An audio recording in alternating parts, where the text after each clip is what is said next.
All right, I'm going to mute you out and bring you right back on.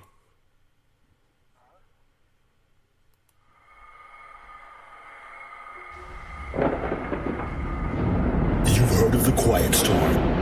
Now be ready for the Thunderstorm. It's the show where we can't be quiet, discussing world affairs from the Christian hip-hop perspective. That's right, the Christian hip-hop perspective. With your host, Christian hip-hop artist and sports blogger, GQ Forever. So turn up your radio. You are now listening to the Thunderstorm.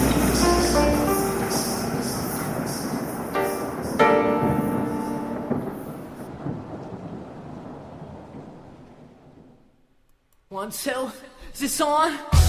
When you hear that, you already know what it is. Officially, 8:30 on the East Coast. The storm is on. You know where we go. Let's get it. On tonight's broadcast, I hope y'all are ready.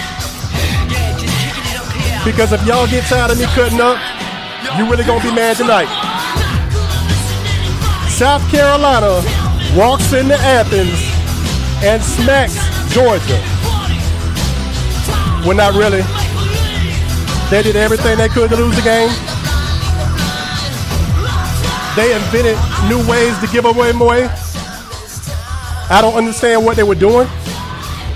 They didn't understand what they were doing. But they pulled it out. We got a lot to talk about tonight. Tyler Perry gets a star on the Hollywood Walk of Fame. Only God knows why. Outkast has been named as one of the groups in the top 10 from a very popular publication on their top 100 albums of all time. Nice choice, but wrong album. I'm going to tell y'all how my little brother Treal let me down. I'm out of Facebook jail. I'm out of Twitter jail. And it's nobody's fault but mine. Like the page on Facebook, Thunderstorm Media, at Storm Radio 66 on Twitter, at Thunderstorm Media on IG. I just found out somebody decided to broadcast me live on Facebook. What's going on? Bookmark us on Spreaker. We're on iHeartRadio. We're on Google Podcasts. We're on iTunes. And we're broadcasting live right now. Welcome to the broadcast. As mentioned, we have a lot to discuss. I'm going to give y'all the skinny on social media. On a night when Notre Dame leaves USC 7-3, no surprise there. LSU's got Florida. We have iPads, iPods. We have laptops. The big screen is going. I got my little brother Treal. I'm going to bring him on in a second. But as always, welcome to the Thunderstorm. As we go to roll call, welcome Raleigh, 919. Welcome Greensboro. France is listening to us again, Treal. I don't know how they figured out what we do in the UK. I don't know why they're still up. I think in the UK, as we've mentioned before, I think they're 6 hours ahead of us. So thank you for everybody that stayed up to the wee hours of the morning to check out what we were doing. But the storm is live. As we welcome to the mic, as we welcome to the broadcast, as always, my co-pilot for tonight's proceedings, Treal. What's going on, little brother? What's going on? What's going on? It's good to be back once again. It is good to be back. And it's good to be out of jail. I feel like I just did 2 years in the Facebook prison for doing nothing other than being social. It's called social media, but if you get to be too social, you're punished. As y'all know, y'all can follow me every single day on InsideTheEagles.com. I'm the site expert and co-editor Something just happened with Notre Dame and USC. We'll get to that in a second. But I'm the site expert and co-editor over at Inside the Eagles on the Fansided Network. They pay me very well to get on there and talk, and I appreciate that. This is my passion, the Storm. We took some time off. We're back. And let me first say what's up to my homegirl, Tess. She's in the Independent Artist Spotlight on Friday Night Live coming up this week. Shout out to everybody who supports us. Shout out to everybody who's been rocking with us since the beginning. And we even wanted to say love to everybody who can't stand us. I have a tendency to get on people's nerves, Treal, as you know. I have a tendency to make people angry, and that's fine. But I can only be me, Treal, and this is the reason why. Yes, sir. I tried to be likable. I tried to be subtle, show some humility. I tried to get along with people, and you know what I discovered? They didn't like me anyway. So, you were doomed if you did. You were doomed if you didn't. I tried to be likable. I tried to be sociable. I tried to be nice. And I realized the more I tried to cater, the less I was liked. I decided, why not go back to being me? Right. We got a lot to talk about tonight, man. Outkast, one of the greatest rap groups in the history of entertainment, had been given the nod by a very, very reliable publication as they've been counting down the 100 best rap albums of all time. Outkast gets the nod for one of theirs. Unfortunately, they gave it to their third best album. I'm going to get into that for a second. But let me start with me getting out of jail here. Social media punished me for being social. All I did, Treal, was I took articles I wrote, shared them on a page that I ran, and from that page, I shared them in groups that I was an admin of. Now, that seems like social media to me, but apparently in the Facebook world, that's a felony. So I got all these mean texts and everything. Facebook is hitting me up talking about I'm spam. They put me in the Facebook jail. They send me a link that allows me to, I guess, acquit myself for this. They send me a link to try to clear my name. And then on top of that, they never answered my response. I filed an appeal, which is my legal right to do if you're going to put me in jail. And the appeal was never answered. The same thing happened on Twitter. As y'all know, we've been having some issues with the Storm Radio Twitter account. We had been hacked. And what's really crazy is, Treal, I found out the person hacking us was me. Apparently, I took a wrong turn somewhere. What I did was I logged in on Facebook. I did that. And then when I went over to Twitter, I'm logged in on my phone. I'm logged in on another mobile device. I'm logged in on my iPad, if I'm not mistaken, then my computer, then my laptop. So I'm logged in like 6 different places, and they thought my account had been hacked, so they locked me out. The problem is they asked me to verify myself by sending an SMS message to myself. This is what they did. So in doing that, I was supposed to just simply send a text message to myself, respond to the text message, log back in, and change the password. The problem was they had an old phone number. And there was nothing I could do to change this phone number no matter how much I tried. True story. Man. Dead serious. Never been more honest about anything in my life that I've ever told you. So. Sound like we've been going through it. Yeah, we've been going through it. So then what happened was I had to go in there, submit a ticket. The ticket then sent me an email, and all the email said was change your password by following this email link. I did that, and it led me to change my password. I changed my password, and it brings me right back to this screen where it says it's going to send me an SMS message to verify who I am. Same problem. I filed another ticket. The exact same thing happens. But to make long story short, ladies and gentlemen, you can now go back to Twitter, Somewhere in there, we lost 6,000 followers, but we'll get them back. So we're telling y'all now, go back to Twitter, follow us, go to the Instagram page that y'all have asked us to start. Y'all know how I feel about social media, but y'all like it, so we on it. Go to the Instagram page, like Thunderstorm Media, and we promise to stay entertaining. What's crazy is the exact same people who told me to start the Instagram account have forgotten to follow it. So I'm here to remind you guys, follow the Instagram account, follow us on Twitter. If you're on Facebook, go to Thunderstorm Media, bookmark us there. We got a lot to talk about, including Tyler Perry, including Jay-Z's wife, Bianca Carter. Somebody sent us an email trail stating that they were confused as to how you said Michael Jackson was better than Prince.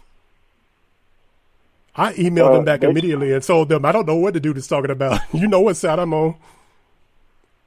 Listen, well, it's a preference for everybody. I'm as confused as to why it's such a big difference, as why people act like this man wasn't up there with Prince. If you ask me, I think Mike was better. That's just my preference. Apparently this person's preference, he likes Prince. I understand it. I'm not knocking it. But for you to sit here and say you don't understand what I'm talking about, obviously I'm speaking English. I don't speak another language. It's coming out the same way. I just preference that if you give me a choice between Michael Jackson and Prince, I like Michael Jackson. That's my preference. So, but let's not act like it was just he was head and shoulders better than Mike. He was not. I don't care what you say. So it doesn't matter. We've been going through this for the last 2 years. So We've been doing this for a while. It's my preference. I understand some people don't agree with it. Some people do. But if you give me a choice, Treal, if you give Treal a choice, he's taking Michael Jackson all day. I'm taking the king of pop. Still don't see how you arrived at the conclusion, but we're going to get into it. If you're listening on Facebook, go ahead and go on over to Spreaker. Check us out because I'm about to cut you guys off. But we'll be dropping the link later if you missed the show live. You're tuning into Thunderstorm Media. We got a whole lot to talk about tonight, including Tyler Perry. And I can't wait to get into that one. I'm free. Rare breed, just Will. Let's get it. Hey, yo, Will. Hey, what up, though, bruh? You know how it says in the word, who the sun sets free is free indeed? Yeah, man, I'm with you. I look around and I see living proof in us, bruh. Hey, let's go. Ionosphere on the beat.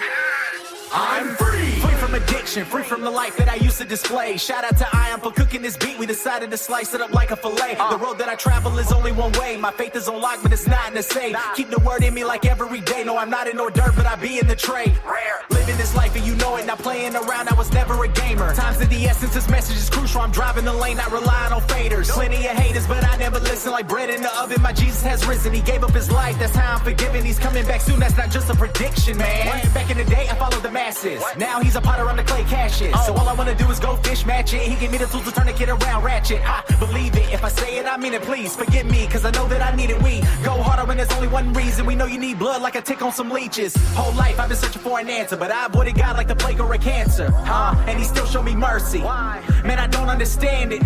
But the chains have been broken, the shackles are shattered, the cell has been opened. Man, I've been set free, like Willie inside of the ocean. I've been delivered to I'ma go hard when I'm repping the king. Man, I'm so understand, put respect on his name, I'm so real with this thing. I'm free. No longer I'm empty, satisfied every one of my needs. I'm free. If you're walking with Jesus, enjoying his freedom, his goodness with me. I'm free. I've been delivered to I'ma go hard when I'm repping the king. I'm free. Man, I'm so understand, put respect on his name, I'm so real with this thing. I'm free. No longer I'm empty, satisfied every one of my needs. I'm free. If you're walking with Jesus, enjoying his freedom, his goodness with me.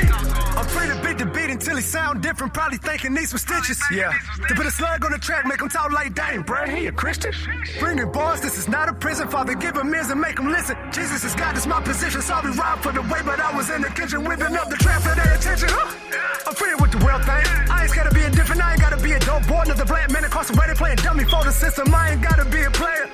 2 fingers for the haters. They can smoke it up like a bonfire. Holy Spirit got me like a hang glider. But I know what it's like feeling trapped. Feeling like the walls are closing on me. A bunch of faces till I'm feeling lonely. Like if God is real, can't nobody show me. I'm free in Jesus now, I'm living for the risen, brand new like the rappers on me. If the dudes surround me with them clappers, I don't fear the dude who's only trick is shaking life only. Let me break it down like a demolition. God came in the flesh, but they wouldn't listen. Running from the light, trying to live in the dark. Here's a thought, always slaves, always scared. I don't see the difference. What if the sun never came on the mission? In our own strength, we can't deal with us in it. It's only right to place faith in Christ. Don't be confused, just come holler at me. I've been delivered to, I'ma go hard when I'm repping the king. Man, I'm so in the shape of respect on his name. I'm so real with this thing. No longer I'm empty, satisfied every one of my needs. If you're walking with Jesus, enjoying his freedom, his goodness with me. I've been delivered to, I'ma go hard when I'm repping the king. Man, I'm so in the shape of respect on his name. I'm so real with this thing. No longer I'm empty, satisfied every one of my needs. If you're walking with Jesus, enjoying his freedom, his goodness with me.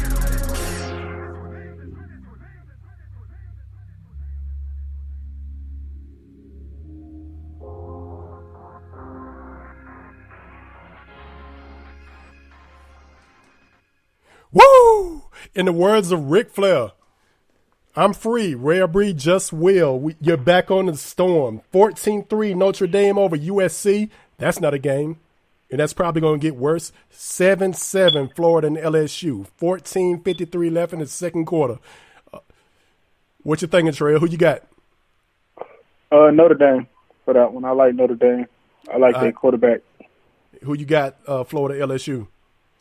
I'm watching that right now. I'm going LSU. I'm going to go LSU because it seems like they can score whenever they want to, and Florida gets breaks from time to time that they capitalize on. So exactly.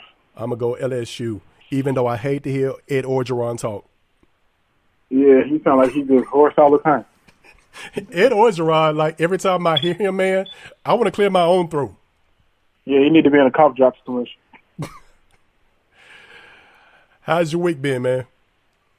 Oh, man, been pretty good. I can't complain, man. Just glad it's over. All right. Well, we got a lot of guests. We're just juggling schedules and everything about when to get them on. But, and we're probably going to have to do a little bit of work here because I think I overbooked us. But we got about 15 guests coming up in the next 2 weeks, man. So unless we're doing a show every day, we got to do some rescheduling. Hey, listen, man. It's better to be overbooked than underbooked.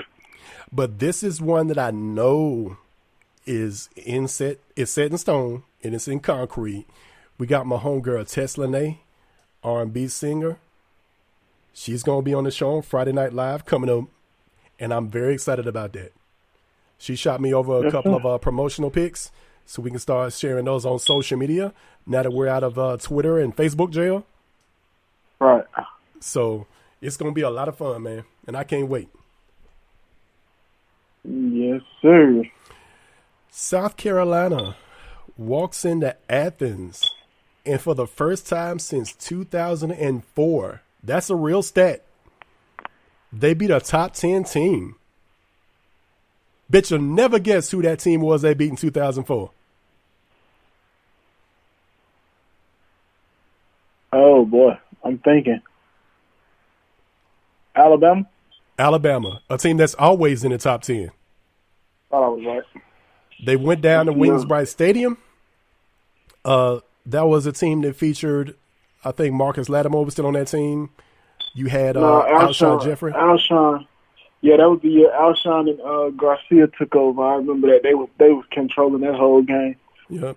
They couldn't stop Stephon Gilmore Alshon. was on that squad. Yep, he was. That was a great game, and it was a great victory today. If you was rocking with me on Twitter, you noticed that I was acting like I was about to rip my own insides out. But congratulations to South Carolina. The only bad news about this trail is now Florida comes to town. They may be in a bad mood because they lose to LSU, and you have no time to celebrate the Georgia victory because now it's time to go on to something else. The gauntlet in the SEC continues. Yeah, but just imagine what happened if they beat both of them. Yeah. I don't know about bowl chances, things of that nature. I know they're pretty much straight if they win 6, but I keep looking at the schedule and I can't find 3 more wins. Right. So they're 3-3, 6 games remaining, and you got to get the 6 games to qualify for bowl eligibility. I don't know how it's going to happen, but we'll see. Well, it's going to start next week, and they picked up a big one today. Yeah. From that, I mentioned earlier, I got to talk about the one thing you did that I have to complain about, man. All right, go ahead. We were talking about SmackDown now being on Fox. We were talking about Sling losing Fox for a while. I think they got it back now, but I was already irritated, man. I went over to PlayStation View, and I'm very satisfied with PlayStation View, by the way. The only thing I'm missing is BET and Revolt, and I wasn't watching that anyway. Right. For Revolt, I might tune in every once in a while if they had an interesting interview. If I wasn't doing some stuff I had to deal with, I was watching The Breakfast Club from time to time, but you can catch them on YouTube. I like the verified videos thing, especially later on in the night, because they show a lot of the hip hop stuff, and they have something on there. I forget the name of the show, and we probably don't need to say it anyway because Revolt's not paying us, but they show a lot of international artists.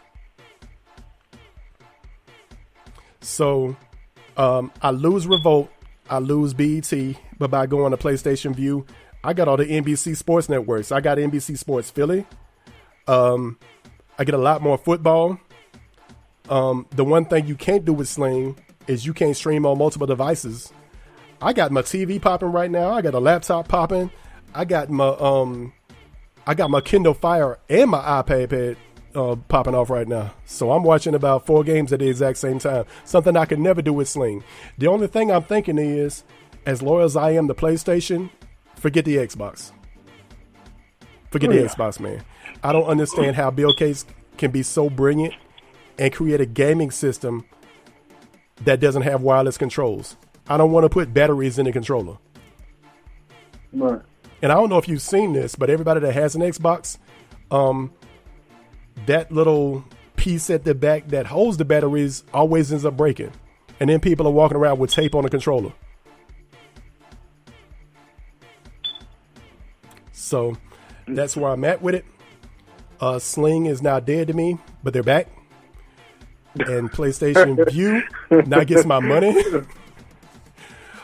But Treal, we were talking about SmackDown, and I told you that I didn't get to see it. You know how much I love Kofi Kingston.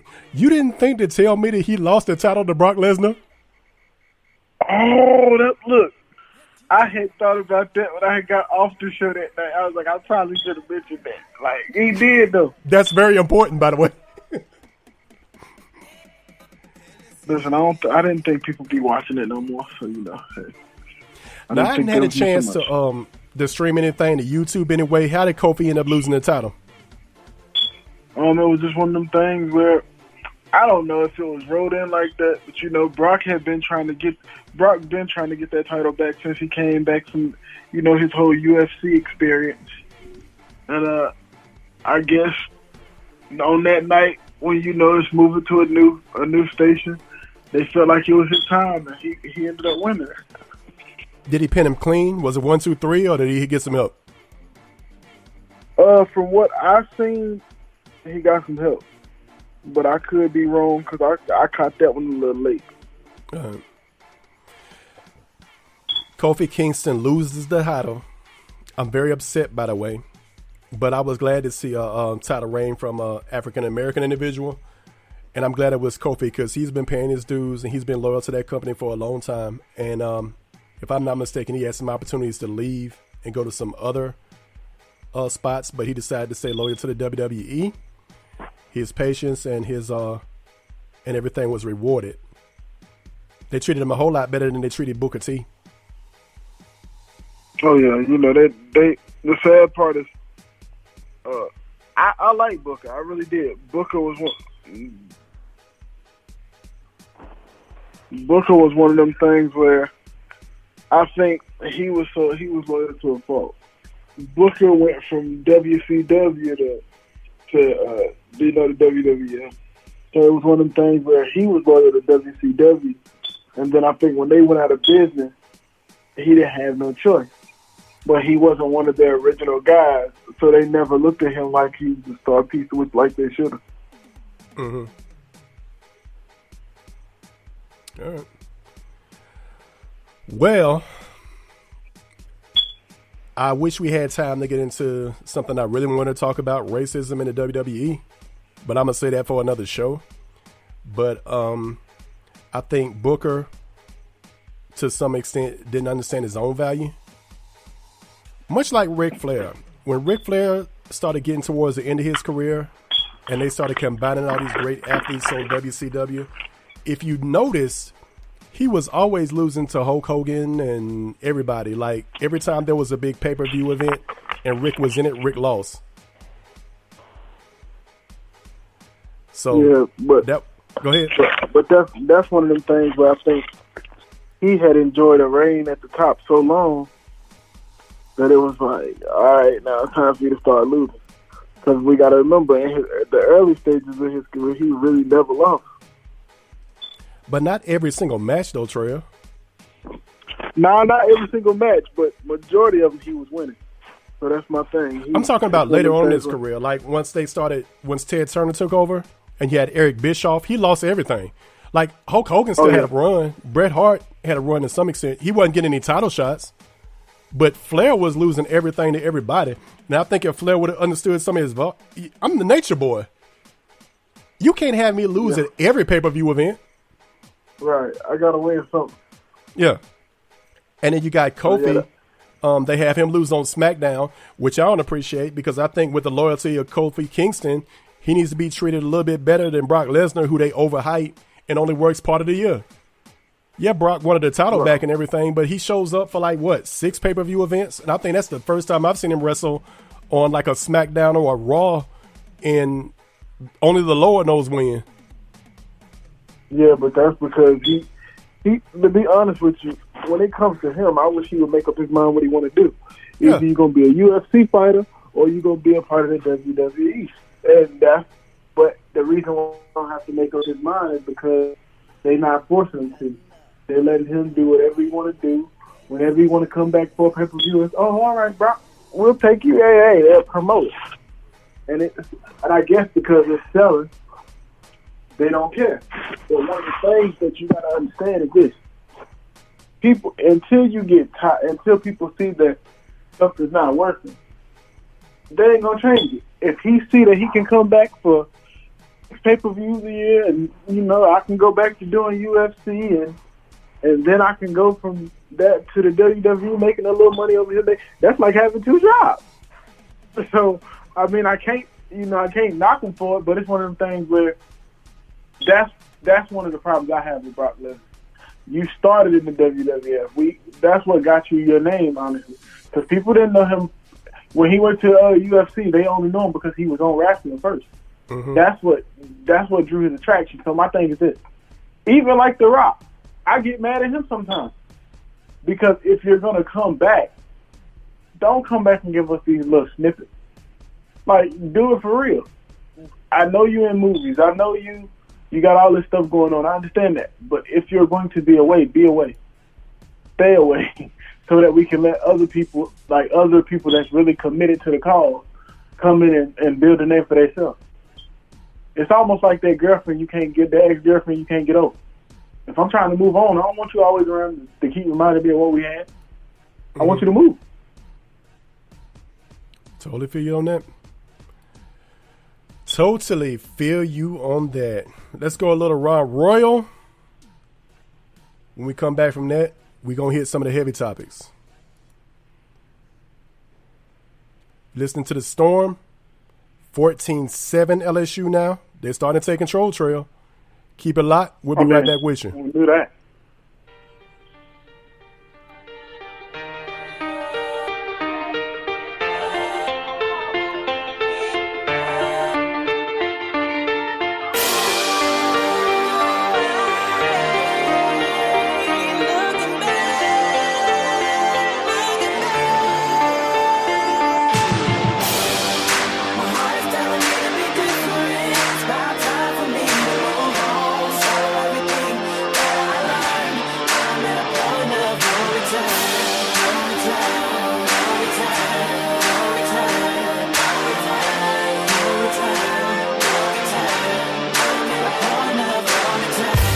to the wall, the other three are closing in. It's now whenever make a break me, still I'm going in. No return, not going back to yesterday. The stress today's my only few left, burn all the rest away. I gotta make a change to get what's mine rightfully. I gotta make a change, this is no longer right for me. I gotta figure what I can give it that's more than my all. Only my best is good enough and I refuse to fall. Ignoring all the troubles caused, giving up is not a choice. Running with no brakes for those screaming with no voice. Who's only choice in this world is to get it or die trying. Get out, get something and live it like you were dying. They fall to their knees at night praying to God, crying while asking for more strength to get over whatever's lying in wait. To make you stumble, might chip but won't crumble, might slip but won't fumble. The light I see in the tunnels got me feeling like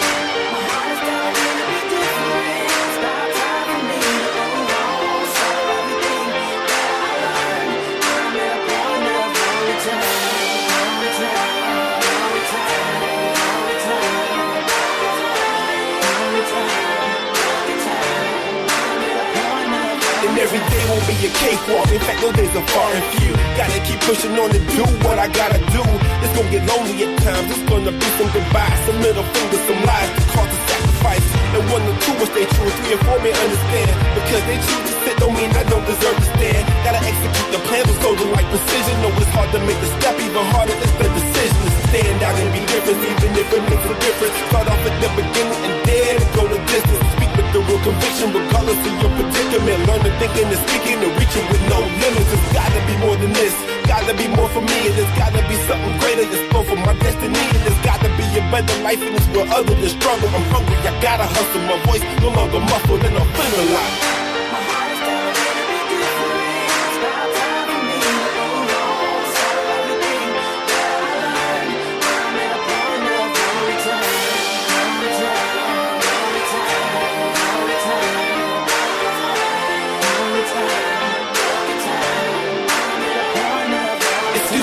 the room for empty promises, don't need them. People not for me, you're against me and I don't see them. I played my part and what it got me was farther behind. So here and now I'm on me and I'm about mine. Wasting just the time, going for broke with the speed of a cheetah with soul. Usain Bolt and I'm striking you so severe when I'm near. You will adhere to my every single demand and you will cower in fear. Not wasting another year, hour, minute, a second. No problem leaving you here, you won't hold up my progression. No longer hold my success, cause I'm aiming to stress less. I deserve them to bless and not settle for next best. Failure is not the option, I'm collecting on every bet. Destined to change the game and you can hear it in every breath. Close to what I'm supposed to be, I feel it in every step. No going back for me taking on any battle because I'm feeling like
we just looking back on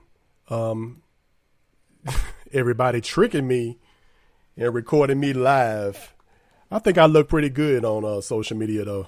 We might need to do that often. That's actually how they try to talk me into stuff. I think that's cool. But I like it. We were going back while they were playing Raw Royal No Return.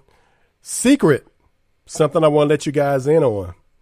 Ron is scheduled to come on the Storm, so be looking out. Ron Royal's a very dear friend of mine, and we can't wait to have him on.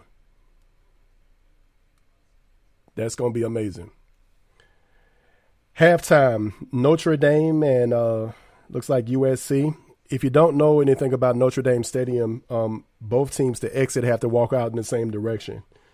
There was a little talk going on between the two squads, but that's football. I don't think we should overreact about that. Start Up the Bus. One of the most requested songs on was our Old School Bus nomination from last week. Let's get it.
be chipping by the truck. I'm not giving up. So much miles to go. Hope your foot not hurting ya. We got to move along. I'm not feeling to jump around. Just making love on the road. So hold on tight now. Cool it down, cool it. On this sunny day, we go wild when the music play. We go parade stuff across the stage now. Cool it down, cool it. On this sunny road, masquerade wine. Bring your friends and let them enjoy the life now. Cool it down, cool it. On this sunny day, we go wild when the music play. We go parade stuff across the stage now. Cool it down, cool it. On this sunny road, masquerade wine. Bring your friends and let them enjoy the life now. Hold me, baby, let we break away. Love me up all night and then all day.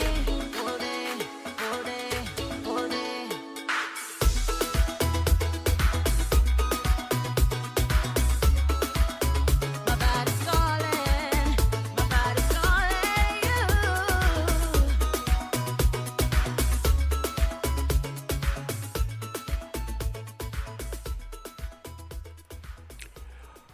One of the favorites on the Old School Bus, Dexter Garcia, Cool It Down.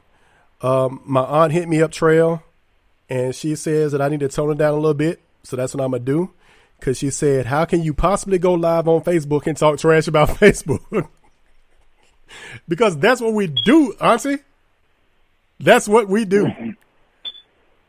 I'm just kicking the facts, man. Like, I thought the whole thing was ridiculous. I am a writer. Sure. I haven't done anything that nobody else has done in Facebook history. I took articles I wrote and shared them on a page that I run inside the Eagles. I didn't try to hack ESPN. I didn't try to go to the NFL's channel. I went on mine. And then from my own page, I shared into groups, most of which I'm an admin of, Treal. That's been going on since Facebook started. Why am I the criminal? Only in my life is this a felony. But Auntie says, chill out. Stop talking trash about Facebook before they kick you off again. So that's what we're doing. She got a point. Before we went to the old school bus, we were going back and we were actually looking at the live video. Apparently, I was being shot live without my knowledge, but everybody loved it. So they want a couple more live broadcast, Treal. They want us to get more active with the YouTube page. Be paying attention to that because that's what's going to be going on. We're going to be doing a lot more YouTube stuff. The Storm is back on Twitter. The Storm is now active on IG. So be hanging out with us because we love it. Let me touch on this, Treal, and I'm gonna let you get into Ty Gurr because I know you wanted to talk about what was going on there in South Bend, Indiana. Home to one of the most overhyped programs in college football. Great historically, but nobody cares about it now. Notre Dame. The team with the touchdown Jesus. Like Jesus loves Notre Dame and nobody else. And he's only there to preside over touchdowns. In South Bend, Indiana, what you have to do, Treal, is both teams have to exit in the same direction. That caused a few issues in the rivalry. Southern Cal and Notre Dame went to the break, and they had to separate both the teams. Now, I don't have a problem with that. To me, that's called something. It's a very simple concept in this country. It's called football. That's what's supposed to happen. You tell 18 and 19-year-old kids and some adults that you've been practicing for this team all week.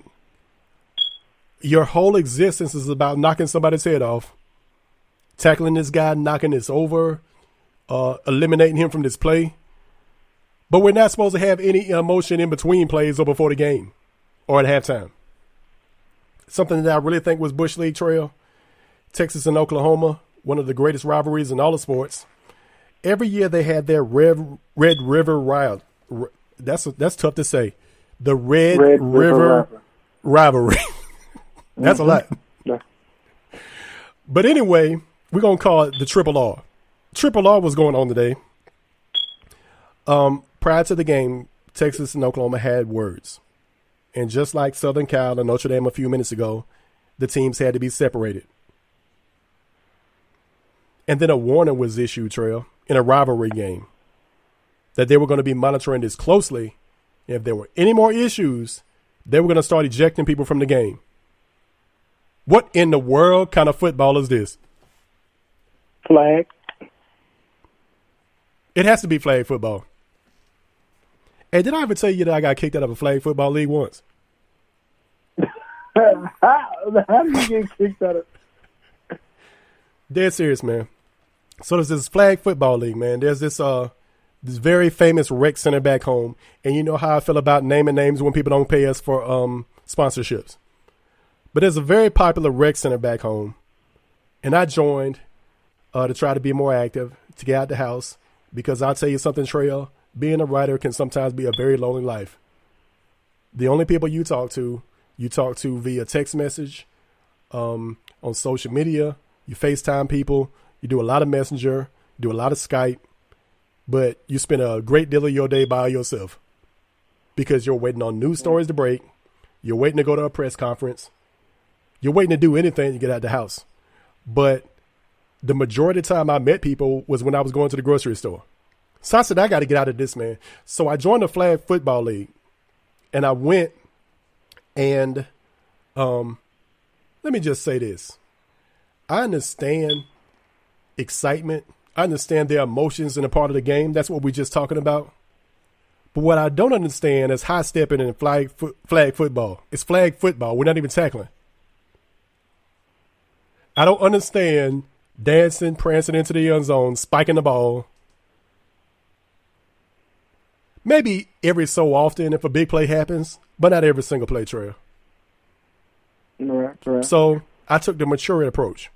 I was a whole lot younger, and I was aggravated by the fact that my team was losing. So I decided to start hitting people. So I started tackling. I started playing my safety role and hitting people coming across the middle, whether they caught the ball or not. I was issued a warning. They threw a flag on me. I was suspended for a week. I came back and did the exact same thing. And I got kicked out of a flag football league. That is a true story. Man. Your opinions on Texas and Oklahoma, did they overreact to this? For me, when it's those type of rivalries that have so much history behind it, you got to let them, like you said, you got to let them be kids. Most of them 18, 19. Like, that's what they grow up doing. Mm-hmm. Like, my thing is this. I don't understand how, like you just said, basically how you want them in the mindset of, okay, go out there and hit this person. We've been practicing all week. But then we supposed to, you got to know when to turn it off and turn it on. No, it's not a light switch. If the light switch already on, leave it on. That's because I don't want to take you out of your mindset for when we get back on the field.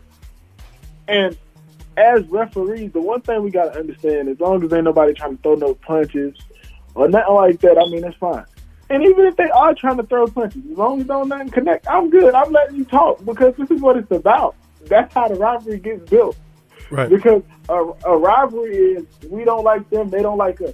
So if we don't like each other, why are we sitting here acting like, we buddy when we walking back to the locker room? No. I don't like you when we walk into the locker room. I don't like you when we walking out of the locker room. I don't like you when I'm looking at the field. So I don't understand that, especially with that one, Texas and Oklahoma. That is one of the biggest rivalries in college football. That rivalry has been going on for centuries. And you're telling me that these kids probably, if they went to the school, most of them, they have a connection. That means they probably grew up watching the school. Now, in some cases, some of those kids just go because, they hit a name and they want it. But most of the time, most of those kids have some type of connection. They grew up watching Texas. They grew up watching Oklahoma. So if they grew up watching it, they probably know how big the rivalry is. And they've seen the bad blood that we're sitting here talking about. So now, it's like they're going to adopt the same mindset. I don't like you, you don't like me. So it makes no sense for us to, we don't like them right now, but when we walking off the field now, we got to be buddy. No, That's like you seeing somebody you can't stand, and I got to act fake with you. No, if I really don't like you, I don't like you. My expression ain't going to change, no matter the situation, no matter the circumstances, no matter where we are. It's not going to change. So the same thing applies to football. If we really don't like each other, it's really a rivalry. The rivalry going to stay on for 24/7. Now, granted, hold on, for those people, because I know we'll get emails talking about, you might try to go out there and hurt. No, that's not what I'm saying. I'm not saying you go out there and hurt nobody, but what I am saying is this is football. Everybody know what they sign up for. You know what you go out there every week and do. You know every week you step on the field that it's a possibility that you might get hurt.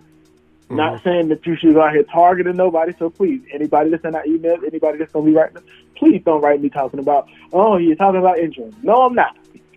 What I'm saying is, if it's a rivalry, let it be a rivalry, and don't make these boys hold back because of the simple fact we trying to keep the peace. No, that's not it.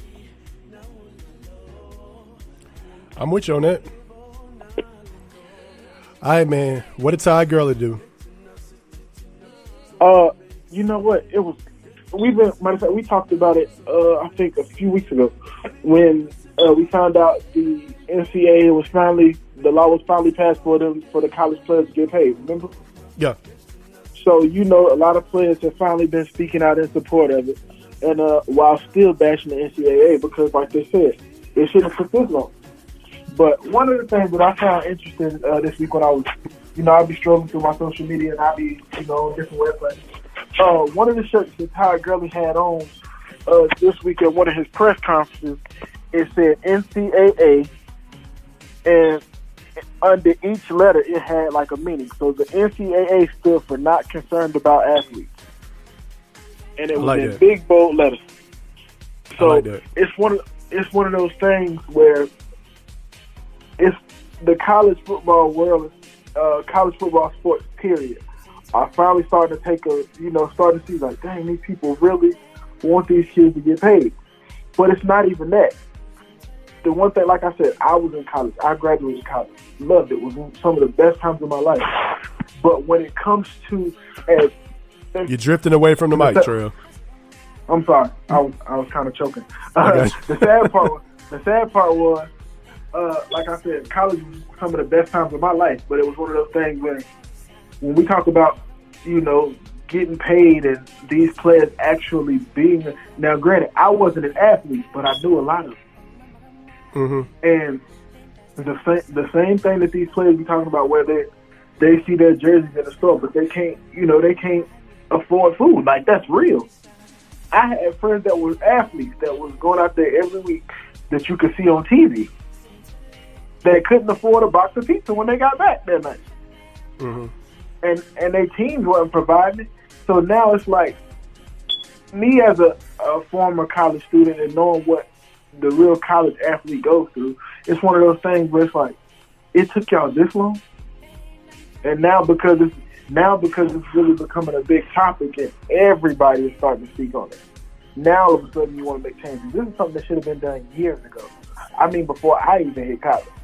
But to see players like Todd Gurley, Draymond Green, and LeBron, who didn't even go to college, and different players like that, different top players, speak out on it, I'm glad to see it because I know what it feels like. Mm-hmm.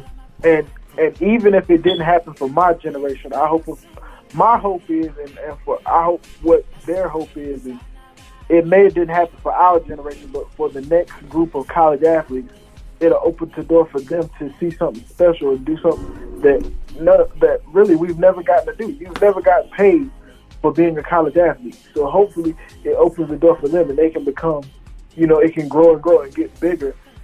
But this is just like with everything. But the one thing I have to say, with everything, with every great thing, it's always going to come. There will be a challenge when you're trying to start it. Right. You ain't never heard of something that's just going to go through something big that's like segregation or something like that, where you didn't have to fight for it. And then when the change came, it's like everybody going to be, oh, I knew this was going to be great. No, you didn't, because you never gave it a chance. But the one thing is, seeing all of this and seeing how these players are speaking out, it makes me feel great because of the simple fact I understand where it's going to lead to for a future athlete. And that's what I want to see. I don't want to see us regressing. I want to see us progressing. If we can progress and we can do everything we can to make these college athletes not only get paid for their likeness, but we're simply just making money off of them. So if we're making money off of them, they should at least get a piece of the pie. Or the ability to make money off themselves. Exactly. My issue has always been this, man, and you articulate all that excellently as well. But my argument has always been this. I'm going to add to what you said. If I'm in school for an academic scholarship and I write a book that becomes a bestseller, I'm considered a genius. If I'm an athlete and I use the talent that God has given me and I make money off that, I'm considered a cheater. I don't like that. And there are a lot of pros in this. It's sad to continue to watch athletes continue to starve. It's sad to watch athletes garner some affection from the opposite sex, and you want to take your girlfriend on a date and you can't do it because you don't have any money, and you can't make any money to take on a date because you can't go get a job, because that would again make you a cheater. Now, any other student has the right to do this. If you're in school on an academic scholarship, or you're spending your parents' money, you're allowed to go get yourself a job to make you some money. The NCAA says you can't. And that's why I have an issue. But I do want to get your opinion on something. What do you say to the other argument? I call it the Tim Tebow argument, which he also articulates very well. What about the dark side of that?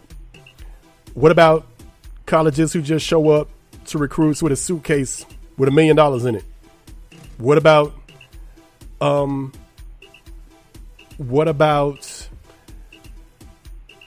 I guess, we'll just go with agents. Agents who show up and are able to take advantage of somebody who's 18 years old because he doesn't know what he's doing. What's your argument to that side? Honestly, it's one of those things where I will have to know the situation of that said person. Because this is the one thing that I've always struggled with when it came to this. Where I can see the part where, Tim Tebow saying it'll get outrageous. Yeah. But here's my point. If you're talking to an 18, 19-year-old kid whose parents don't have the best living situation, then of course they're going to try to do, because the one thing we have to understand is this. When it comes to being an athlete and this is for, I know for any community, but especially for the African American community, like that's one of the things that we see our way out. I was watching something on Hulu. It's called Warriors of Liberty City, where it talks about these little Pop Warner kids. It's an organization started by Uncle Luke, the famous Miami rapper. He started an organization in Liberty City, where he's from, and basically on there, his little Pop Warner League, it was a kid on there who basically was talking about how when he make it big to the NFL, he was going to get out of Liberty City and he was going to buy his parents a house and his daddy a Ferrari and things like this. But my thing is this. Now, let's say later on down the road, that same kid, his parents, they're still in the same living situation because they live in Liberty City, where in their part of Liberty City, it's not the best place to live. If you come to them with a way out, this would be my question to Tim Tebow. What would you do if your family wasn't in the best living situation?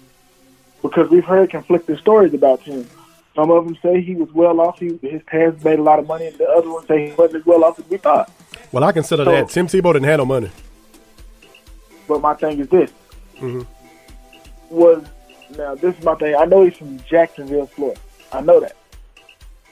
So, you tell me, was Jacksonville, Florida, did you have the same living situation as a Liberty City, Miami resident, or was it? I got to see the living situation because of the simple in most fact. cases, yeah, Jacksonville's a big ghetto, man. In most places of the country, like Miami, they tell you don't go to Liberty City. In Jacksonville, they tell you don't go to Washington Heights. You can't go over here. You can't go over there, and you can't go over there. They got like 9 ghettos in Jacksonville. Jacksonville's a big ghetto. But this is my thing. Every kid doesn't have the same mindset. Right. So where Tim can be, I'm gonna do it the right way, and it can get outrageous.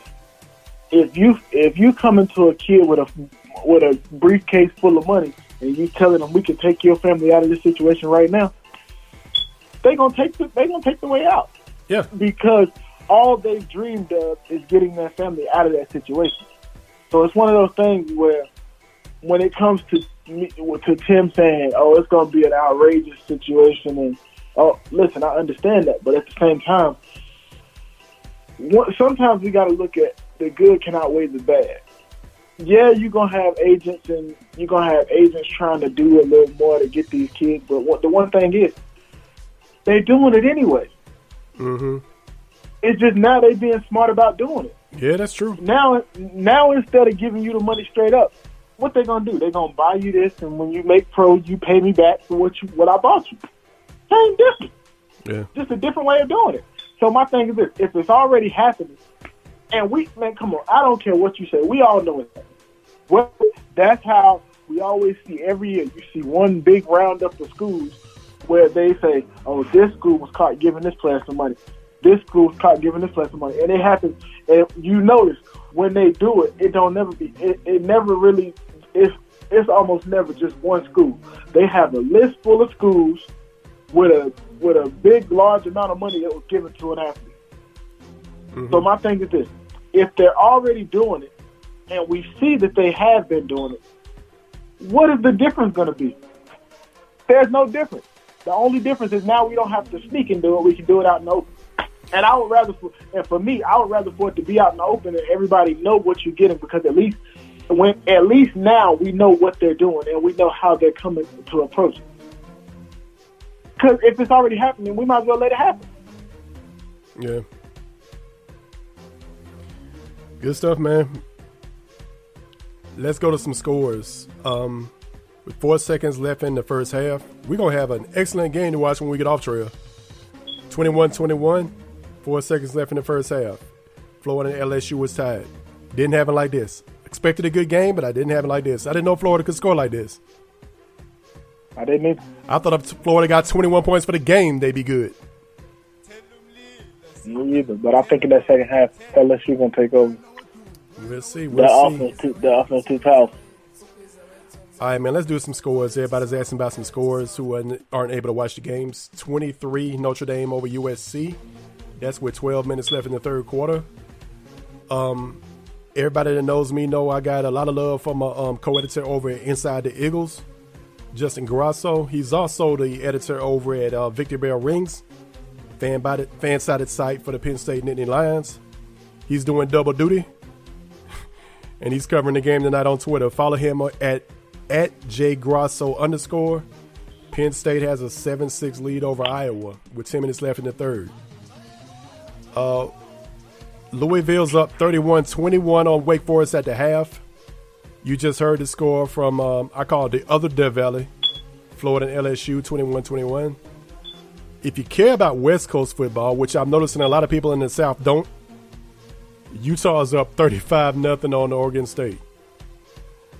Alabama took care of business in a game that the score wouldn't indicate how lopsided it was, but 47-28 Alabama. They did whatever they wanted to do on offense. 45-14 Clemson over Florida State in a game that used to matter, Treal. Told you South Carolina went down to Georgia and Athens and won 20-17. They did everything they could to lose, and they won anyway. Must have been in God's plan. The only issue I have with this Treal is, would it have been better to lose? They're going to really think Will Muschamp is good after this. Right. That's the only problem I got with it. I'm ready for him to go. They're not going to do it after this because now they think Will Muschamp knows what he's doing. Now they're going to blame injuries and everything else. 20-17 South Carolina over Georgia. Very good game in we call it the Triple R because I can't say it. The Red River Rivalry. Oklahoma 34-27 over Texas.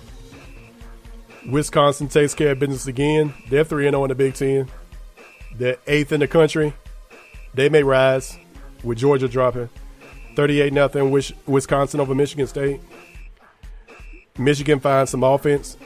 42-25 over Illinois. But then again, that's Illinois. That didn't prove anything. Right. Herman Edwards, former Eagle.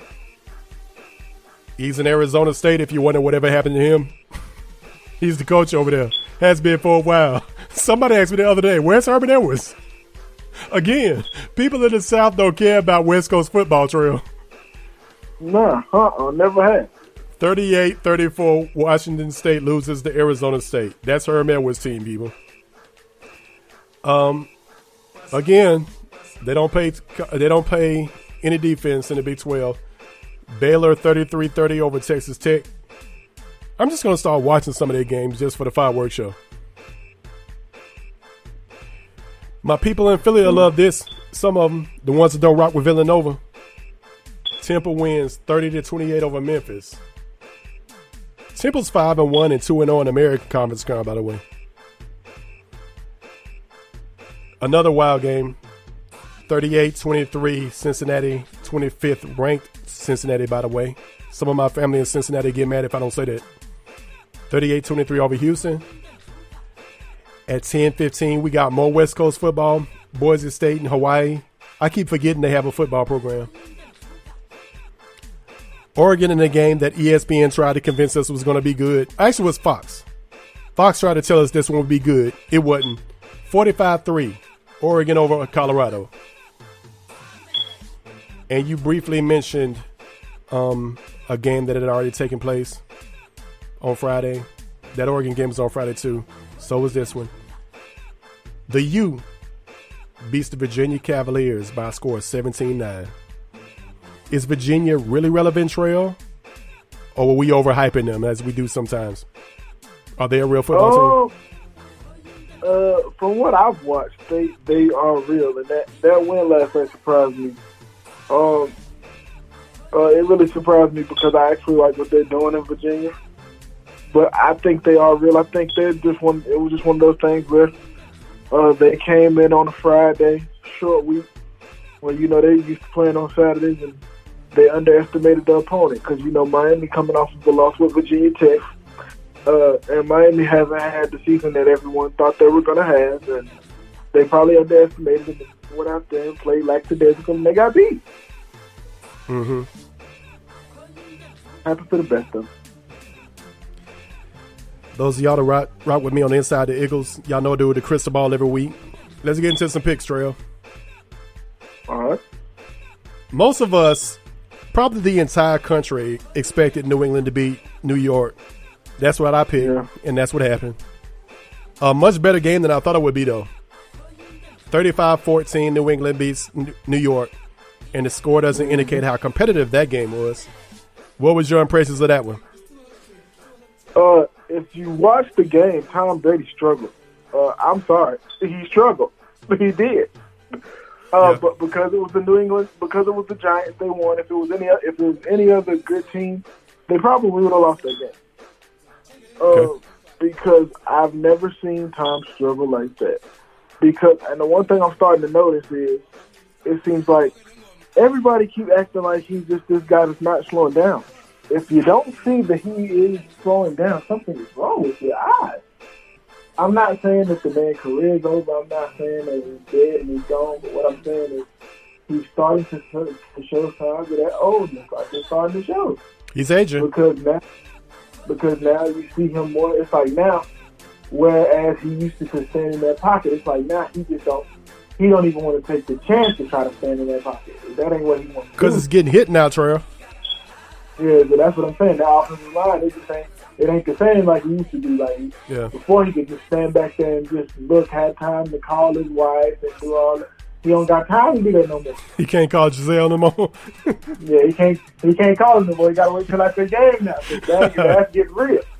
So it's one of them things where I really think he's starting to, feel the pressure. We starting to see the signs of the early times of his career may be coming to an end. I've been saying this, and everybody's been killing me for it. All my news on things. Because for some reason, I know a lot of people that like the Patriots. And it's like every time you talk bad about it, they just feel like you disrespected them. They bring up the rings he got. They tell you Tom Brady, he the GOAT. Like, I be telling, man, listen, we not talking about none of that. We're talking about what we can see on the film right now. And what we see on film right now is that he's starting to flinch. He's starting to, you can see he's starting to feel that pressure in the pocket a little more. I'm not saying he's not a great quarterback. So for everybody, all my New England Patriots fans just listening, I'm not saying he's not a great quarterback. What I am saying is, hey, he's starting to show signs that, hey, he is moving. Mm-hmm. All right. Your record. Now, because I'm a little bit older, I remember some things that other people don't remember. Treal, back in the day, this is how life was. If you lived in this area, and this is why a lot of people cheer for a lot of these teams, you got a lot of East Coast games. You got to watch the Eagles, the Giants, the Redskins, and the Cowboys. And the Cowboys were always on at 425. And I don't know what it is about the Cowboys, Treal. For some reason, to me, it just feels like they have more home games than everybody else. Everybody else plays like 8 home games. Dallas has like 10. I thought it was just me. I was like, are they always at home? I mean, they always on TV. It don't matter if they going through a 4-12 season. Like, see them. Yeah. So, the Cowboys, this is, man, they're showing the highlight of CD, that touchdown pass from Jalen Hurts. That was a thing of beauty. I posted that on Twitter if y'all didn't missed it. But that was all disrupted. And this is another reason why I hate the Carolina Panthers, as if Cam Newton isn't reason enough. When Carolina showed up, Treal, I couldn't get the Eagles game no more. I had to go buy an NFL Sunday ticket. And I had to pay $50 a month for 5 months just to watch the Eagles game. That's one of the reasons I really can't stand Carolina.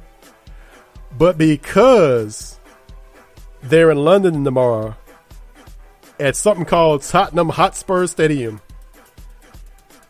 because the Panthers are in London, they'll play at 9:30 a.m. And if I'm not mistaken, Treal, I think that means we get the Eagles on the Fox game at 1 o'clock. Yep. I'm pretty sure that is correct. But Tampa Bay took care of business against Carolina earlier in the season. On the Cristobal Trail, I went with Carolina. Who you got? Well, since they're on this new date, they have a newfound quarterback that everybody seems to like, and I still don't trust Jameis as far as I can throw him. I'm going Carolina. I think their defense going to stand up. They're going to be mad at what happened in the first game, and they'll make some noise. So I'm going Carolina. All right. I think I know the answer to this. Cincinnati, Baltimore. On the crystal ball, I went with Baltimore. I'm assuming you're doing the same thing. Yes, sir. Yes, sir. We need this kind of W. All right. Has the league caught up to Lamar Jackson? Looks like everybody got film and he's slowing down. Now, it's a yes and a no part to this question. That can't be a yes or no, Treal. I'll say yes or no. Let me help you because I'm going to show you. All right. It's a yes because I think they're finally starting to understand how to contain him when he takes off and runs. All right. And it's a no because some parts of his game is still hard for them to figure out. This is the part and then another thing that I think is because when he coming into the season, that game against Miami, it was like a fluke game, honestly. Like it was one of those things where they was like, oh, if he throwing the ball like this, we about to be great. It kind of fooled everybody because we really didn't understand how bad Miami was going to be this year. Mm-hmm. And he put up great numbers throwing the ball. So we thinking, okay, he went in the offseason and he worked on some things, which he had. And I'm not knocking him for it. But he still struggles with certain things. Like pushing the ball down the field to wide receivers. If you watch a Ravens game, it's him focused more on tight ends. He loves to throw to the tight ends, which there's nothing wrong with it. But see, the thing is, it'll work for the first 3 quarters. And in that fourth quarter, when they know when you have to go get a first down throwing the ball, they know that you haven't thrown to a wide receiver all day. They know you're going to a tight end. So it's either going to be an interception or they're going to bat the ball down. That's what's been happening these last couple of weeks. When he's needed, it's like the first 3 quarters, everything will work fine. And this is coming from a Ravens fan that has watched every Ravens game this season. So when I say these things, I'm not talking out of things I don't know. I've watched the game. I've watched them very closely.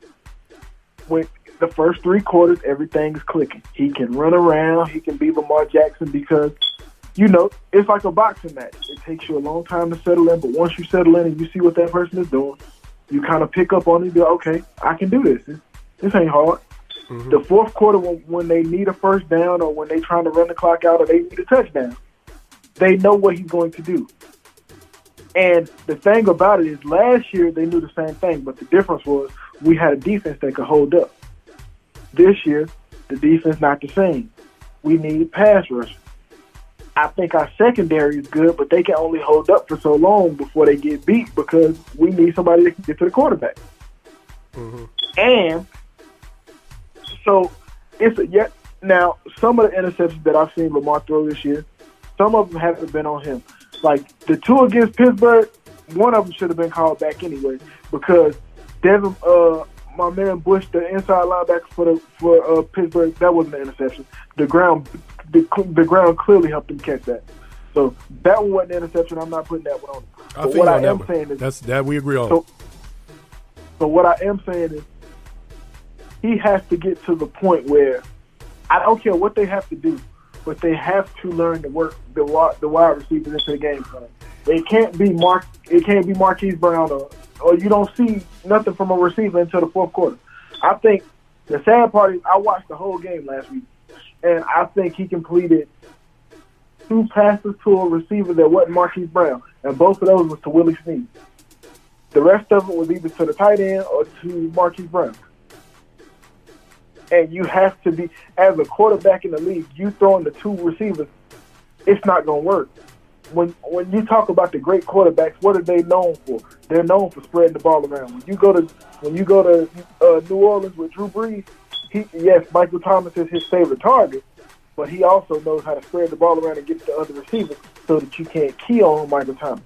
When you go to New England, we all know Tom Brady loves Julian Edelman, but he can also spread it around to Josh Gordon and other players like that. When you go to Green Bay, we all know that Devontae Adams is Aaron Rodgers' favorite target. But what does he do? He can spread it around to other targets because that's what you have to do to keep a defense off balance. If they see you throwing the 2 receivers, it's going to be a problem. And I think that's what he has to develop. He has to learn how to, even when the play is developed to go to a certain way, when you follow your read, it's other players out there besides those 2 players. And once he does that, we'll be a better team. Okay. Had to go with your expertise. All right. So, looks like reality is setting in for the Cleveland Browns.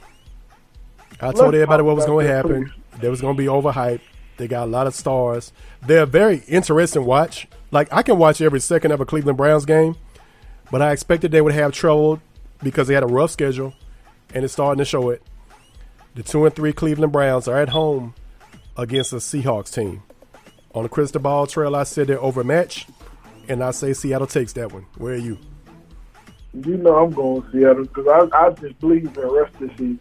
I'm loving Russell Wilson this season. I don't know what it is. I don't know what he's coming out to prove, but he's proving it. Russell Wilson deserves some MVP consideration, and he has for a while. I think he's in the MVP conversation. Right now, I would put him second to Mahomes.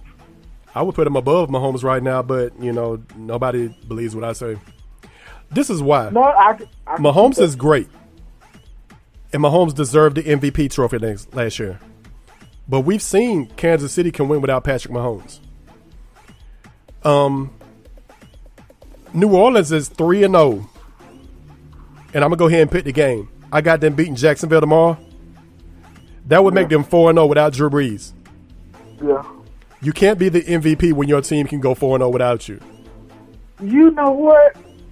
I just had a conversation with somebody yesterday, and we were talking about this topic, and he said the same thing Absolutely. you just said. Andy Reid won in Kansas City without Patrick Mahomes. If you take Russell Wilson away, and you take, we've seen what happened with Houston without Deshaun Watson. Did you see that offense without Deshaun Watson before he got there? Yeah. Deshaun Watson and Russell Wilson are my MVP candidates. You know what? You done changed my pick because, like I said, I was talking to somebody yesterday about this very topic. We were having a discussion, and the person I was talking to, he was putting his 3 candidates were McCaffrey, Russell Wilson, and Mahomes. Yeah. Like I told you, I would go with Mahomes. He said, I wouldn't even put Mahomes first. He said, if you're going to put Mahomes first, you got to put Russell first because we've seen, and then he said the same thing you just said.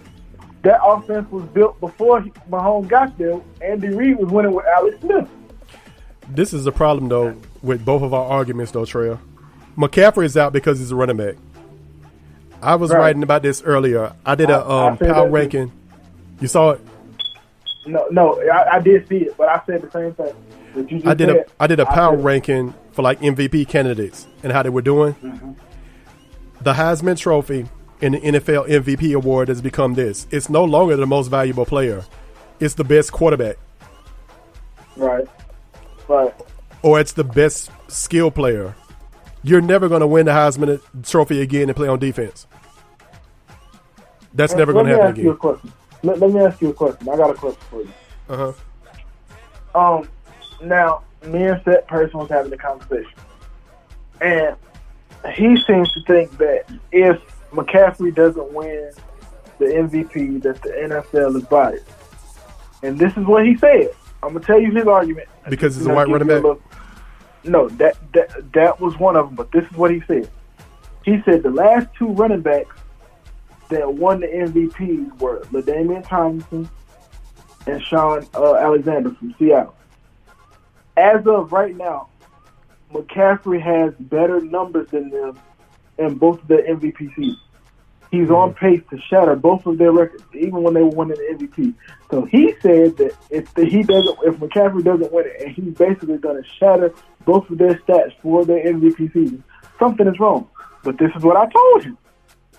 It's an NFL-driven, it's a quarterback-driven league. That's true. The one and I hate it.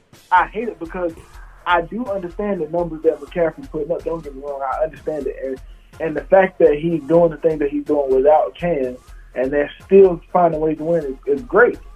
But my thing is, if you have to choose between Pat or Russell Wilson, what Russell Wilson is doing, where he's basically throwing to no-name receivers, because we like Metcalf. Like I said, I love Metcalf. But at this stage in his career, he's a rookie. Let's call it what it is. Rookie quarterbacks, rookie receivers, they come in, they make a little splash, but they're not, putting up Pro Bowl numbers. And he's basically throwing to no-name receivers. And then you have Mahomes. It's going to be hard to knock him off because of the success he had last year. And the one thing is, people, they can say MVP is a seasonal award, but listen, if it's close and people have to choose between Mahomes and Russell Wilson, depending on how Mahomes is doing at that point, he may get the nod because of what people know him to be from last year as well as this year.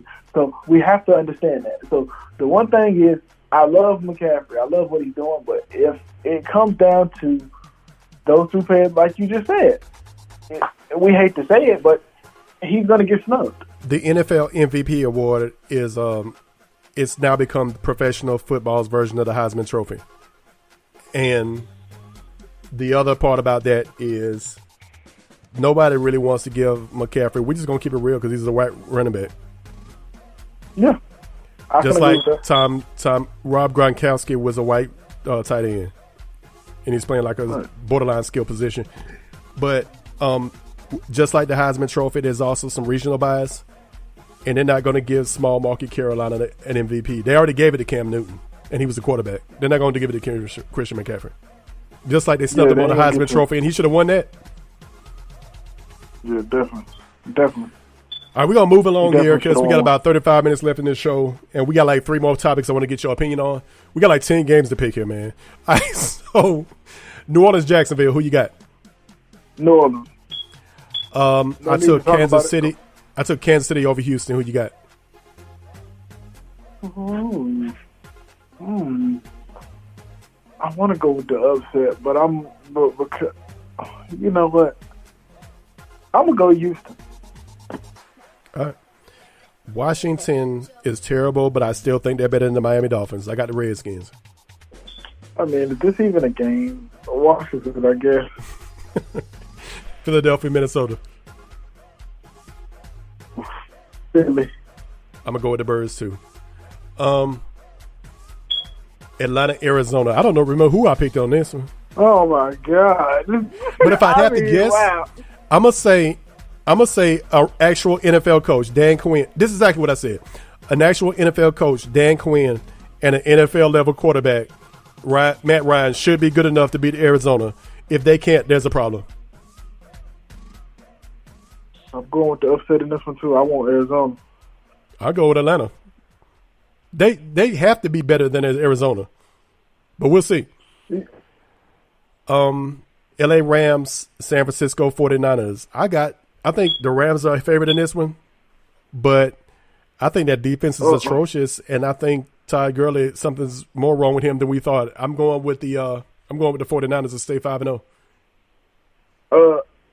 Actually, I'm glad you said that because you do know Todd Gurley is out for tomorrow's game. Never mind. I totally go with San Francisco in this one. Yeah, they just announced that he'll be out tomorrow. So for that reason, that's one of the reasons, but I really love that defense. I love what they're doing. So I'm going with San Francisco. Tennessee, Denver. Denver gets the win at home, in my opinion. That thin air is going to be too much for Tennessee. Oh, I'm the other way. I hate Joe Flacco. I hate that whole offense they got going on down there in Denver. I mean, every time I watch them, it just looks like a rerun of what I see for you. So I'm going with Tennessee. Dallas is better than the Jets, Cowboys. I mean, as bad as I hate to say it, Dallas go win. Sunday Night Football. The Chargers are favored. I got this one as an upset, if you can call it that. Tomlin and the Pittsburgh Steelers beat the Chargers. I don't need Pittsburgh to win, so I'm going Chargers. I need Chargers to pull one out for me. All right. And I also think Anthony Lynn at this stage, I think the same thing we always talk about, man. There should be questions if Pittsburgh doesn't win this game. Mike Tomlin at this point should be able to beat Anthony Lynn. That's Sunday Night Football. And on Monday Night Football, I'm going with Green Bay over Detroit. I got Green Bay. Yeah, give me Green Bay. I think they bounce back. Believe it or not, man, I just saw this on Twitter. There's an actual poll. Would you rather prefer the tiny pocket size jar of Vaseline, or do you like that big jar, the classic size? You tweet tiny pocket size if you go with the pocket version and the classic size. I actually like the classic. I was about to say, I got to go classic. I need. You need to take that whole thing, stick it in the book bag like in high school. It worked for everything. It worked for fights. It worked for your lips. It worked for everything. Yeah. All right, man. I got to say this. Did you stop the music? If you hadn't stopped the music, stop it. Tyler Perry has a star on the Hollywood Walk of Fame. My question is why? Tyler Perry is a lifelong one-trick pony. His movies are predictable. They're not that interesting.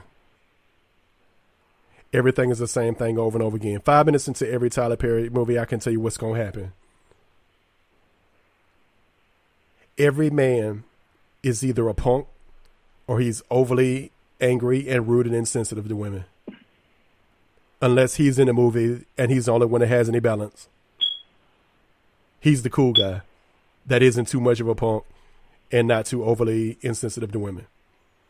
Everybody light-skinned in every movie he has works like this, Treal. The light-skinned people are always the members of the family who moved out of the ghetto and never wanted to come back. They show up for some reason, but the family is always resistant to them because they moved out and was ashamed of where they came from. That's like every light-skinned person in every story. Yeah. There's got to be some child molesting going on. There's got to be some infidelity going on. There's got to be something wrong with the marriage. If that's not the case, he becomes the one-trick pony. If all else fails, go put the dress on.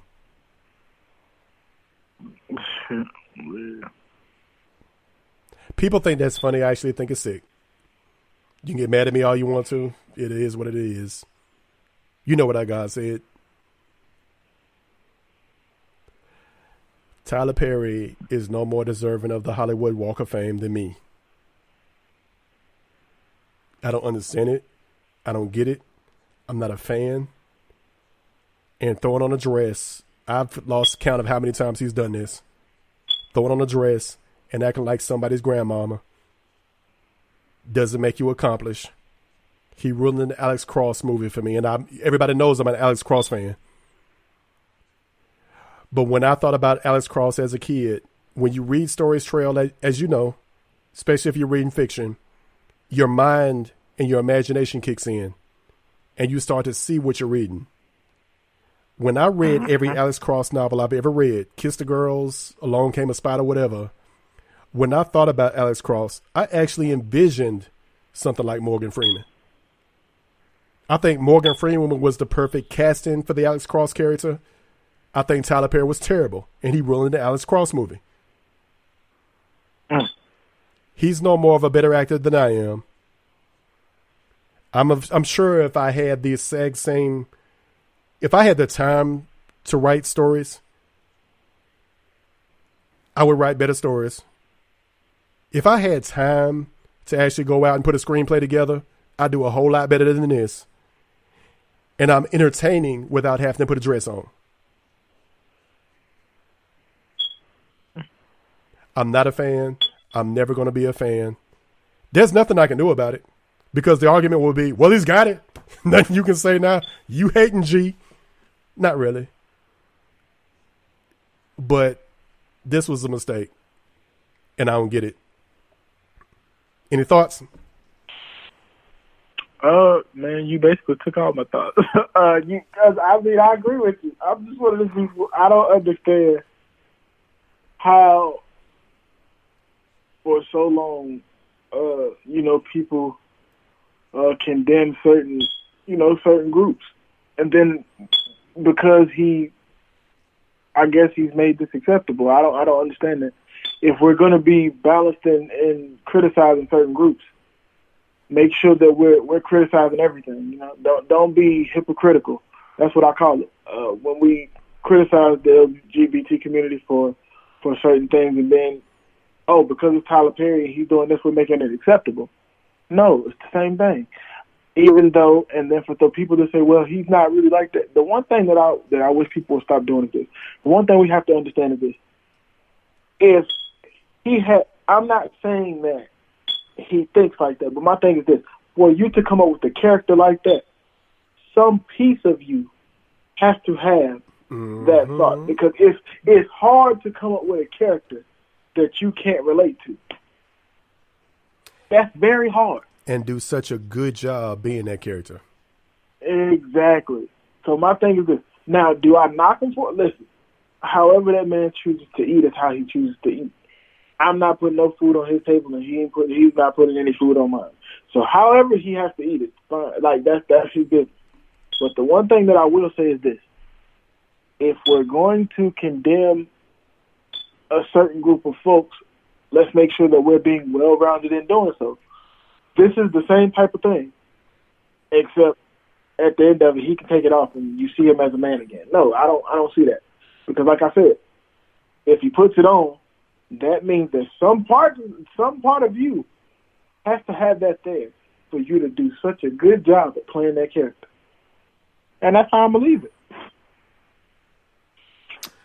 I can't argue with you. So you're in microphone. We get back. We're gonna talk about the Outkast album that's been ranked one of the top 10 of all time. Right group, wrong album. Mm-hmm. Hey, yo, that was I'm Free, right where Breathing Just Will. For real this time, ladies and gentlemen, dear friend of mine, talented, excellent, Sayuri.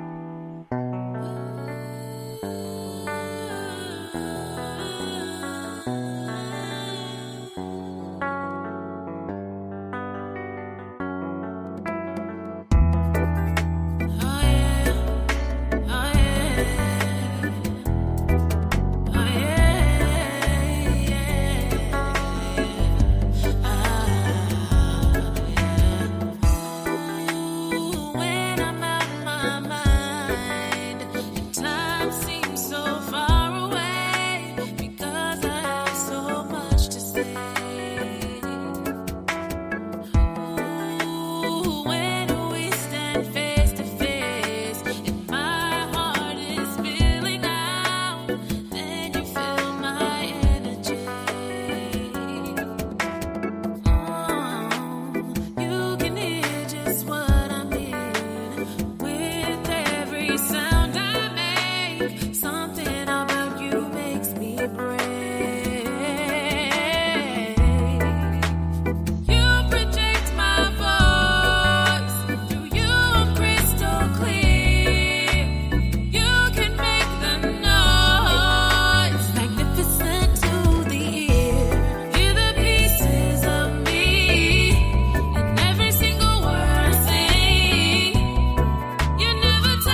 You hadn't heard the Thunder all night. There it is.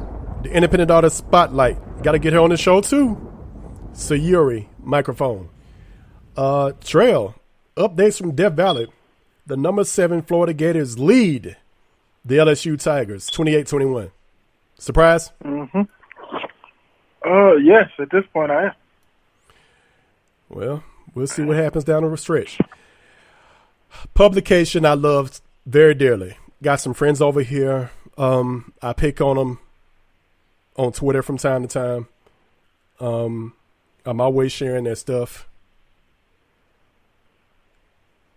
Hip hop golden age. They compiled the list, Treal, of the top 150 albums of the 1990s. A lot of good joints on this list, but they screwed up on one of them. I'm just going to go to the top 20. Now, I said, I misspoke. I've been saying, because in my excitement, that Outkast had an album in the top 10. And they do. But there's an entry at 20 that concerns me. 20 is Aquemini. That's the one I'm talking about. But I'm going to go over the other 19. Company Flow in Fun Crusher Plus in 1997. If you haven't heard that, if you're not familiar with Company Flow, yes. Yes. The Roots. Outside of Public Enemy, my favorite rap group of all time. Illadelph for Life at number 18. Excellent choice. The Jizza, Liquid Swords, 1995. Now, people say I'm crazy for this, Treal. I actually like Liquid Swords more than I like Cuban Links. Now, I know it's up to opinion, and Cuban Links is one of the greatest rap albums ever recorded. But I think Liquid Swords, if you listen to it, is just a tad bit better than that. Partially because of lyricism. 16 is Death Certificate by Ice Cube. 15 is Black on Both Sides by Mos Def. Step in the Arena is number 14, Gangstar. Yes. Yes. Should be top 10. Black Star, Mos Def and Talib Kweli. 1998, it's number 13. Very slept on, great album. Nobody remembers him as a rapper anymore, especially my little cousins. Ice-T, Original Gangster, 1991. Ice-T's best work. I think that's his Purple Rain. That's his Thriller. True. De La Soul was an album. This was an album we didn't realize how great it was when it came out. But as we got older, we was like, dang, that was ahead of its time. De La Soul is Dead is 11. Ready to Die, Notorious Big's number 10. Snoop Dogg, Doggy Styles, 1993 is number 9. The Chronic, I think it's too low, is number 8. Raekwon, Only Built for Cuban Links, 1995 is number 7. The Chronic has one flaw, and it's Little Ghetto Boy. Little Ghetto Boy trailer is like somebody forgot to turn the recorder off. I don't think they really meant to record that song. They definitely should have put it on the album. You take that off, you got an album to this day that I can just put on and play from start to finish. Right. Outkast, this is the album, one of them, that's better than Aquemini. AT Aliens is number 6 and deserves to be in the top 10. P-Rock and CL Smooth, Making the Soul Brother, number 5. Tribe Called Quest makes 2 entries in the top 5, and it should. Midnight Marauders is number 4. Wu-Tang, Enter the Wu-Tang is number 3. The other Tribe Called Quest album, Low End Theory, is number 2. And Illmatic is number 1. Now I can talk about Illmatic or Tribe all day. Tribe Called Quest is the only rap group that I can think of. They got the 5 Mic album award from The Source twice. They got it for People's Instinctive Passive Travel. They got it for The Low End Theory. Both of them classics. Midnight Marauders is just a step on both of those albums, but definitely a top 10 album. I can't put Aquemini in the top 20, and this is why. If you do that, Treal, you leave out the infamous My Mobb Deep. You leave out America's Most Wanted by Ice Cube. You leave out Stakes is High by De La Soul. You leave out The Score by the Fugees. We're talking about the 1990s now. Think about this for a second. P Rock and CL Smooth had another classic on their hands in The Main Ingredient. That's, if I'm not mistaken, that's in the top 30. Outkast is one of the greatest rap groups we've ever heard. Oh, Me Against the World, 1995. You talking about All Eyes on Me. But here's my problem with the list, Treal. Southern Playalistic Cadillac Music by Outkast is 34th. Aquemini is not better than Southern Playalistic Cadillac Music. When that album dropped, The Source gave it 4.5 mics. The Source never does this. They wrote a retraction, Treal. They said, our bad. We don't know what we was thinking. The Score and Southern Playalistic Cadillac Music should have got 5 mics. Now I understand why The Score probably didn't. There were a couple of flaws, like The Mask. The Mask is like Little Ghetto Boy on the Chronic. I have no idea why it's on the album. But if you're going to go with 2 albums in the top 20 for Outkast, it has to be Southern Playalistic Cadillac Music, and it has to be ATLians. It can't be Aquemini. I'm not even sure I like Aquemini.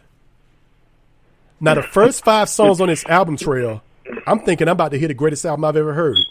You go from the intro. The intro was hot. You go to Return of the G. You go to Rosa Parks. You go to Skew It on a Barbie. And you go into Aquemini. Those are the first 4 songs on this album. So not really 5, but 4 songs. When you open this album, I remember this like it was yesterday. You unpackage this album and you play that. Those first 4 songs make me feel like I'm about to hear the greatest album I've ever heard in my entire life. It's even better than Illmatic. But Treal, after that, it falls apart. I don't know what they're doing for like 5 songs. And then somewhere in there, you get the Art of Storytelling, part 1 and part 2. And then at the end of the album is Chunky Fire. That's all it is. The rest of the album is unforgettable. And if you take out those songs, nobody can name another song on that album. Outkast was brilliant. But there were 2 things about Outkast that people don't know, Treal. And I'm going to go ahead and let you close out this argument. 2 things about Outkast. Back in the days with music, what people used to do is they used to take demos. And rather than put on the artist or the group that made the demo, they would take the concept and give it to an artist that they already had. Now, Outkast had already taken the pimp thing to its limit with Southern Playalistic Cadillac Music. And it's like, I don't know if I want to hear that again. So they totally flipped the thing up and went out of space with ATLians. But this is what people don't know about that album. The concept was taken from another group, from a demo that they heard at LaFace and said, let's give it to somebody else that we already got, Outkast. People going to crush me for saying that, but that's the truth. This is not a top 20 album. There are too many flaws. That's when Outkast started to get wildly inconsistent to me. And then Treal. Right outside of the top 20 is, in my opinion, the greatest rap group that ever existed, Public Enemy and Fear of a Black Planet in 1990. That's number 21. They didn't go to the far side. Lab Cabin, California at 22. De La Soul, Stakes Aside is 23. America's Most Wanted is 24. Mobb Deep's Infamous is 25. All of these albums are better than Aquemini. That's my take. Where you at with it? To be honest with you, their best album to me would have to be it's between Atlas and the Cadillac Music. It's those are ATLians. Yeah, that's what I'm talking about. Yeah. Or it has to be between those 2. If it's not that one, then we shouldn't even have a discussion. Because for me, and the thing is, I've looked on other websites to try to see if if it's a difference of opinions, and they're saying the same thing, that Aquemini is their best album, and I just don't think so. I don't see it. I don't see it myself. This is what they said. This is their argument. Always creative and innovative. It's hard to agree on which album by Outkast is the best one. I disagree with that, but that's what they said. They are all classics in their own right, with this one arguably being their magnum opus, where everything that makes Outkast pop part of hip-hop's elite comes together. The beats, the lyrics, both are truly excellent, but it is the overall vibe of the album that makes Aquemini so special. A stylistic and musical experience that transcends hip-hop. Aquemini is a creative masterpiece that belongs in every music lover's collection. And they're right. If we're only talking about Return of the G, Skewed on the Barbie, Rosa Parks, and Aquemini, and maybe Chunky Fire. The Art of Storytelling, Part 1 and Part 2, they aren't great records, but they're decent. Everything else on there is like, eh. And I ain't even going to get into Stank on You. Outkast sometimes rode the line of being somewhere between creative and something else. And Outkast was that group of the day that if you didn't rock with every single thing that Outkast was doing, you was a hater. Exactly. They and geniuses, that's where the problem but Southern playalistic Cadillac music is better than Aquemini, and I don't know how it outranks stuff like America's Most Wanted, which I think is the greatest West Coast album of all time.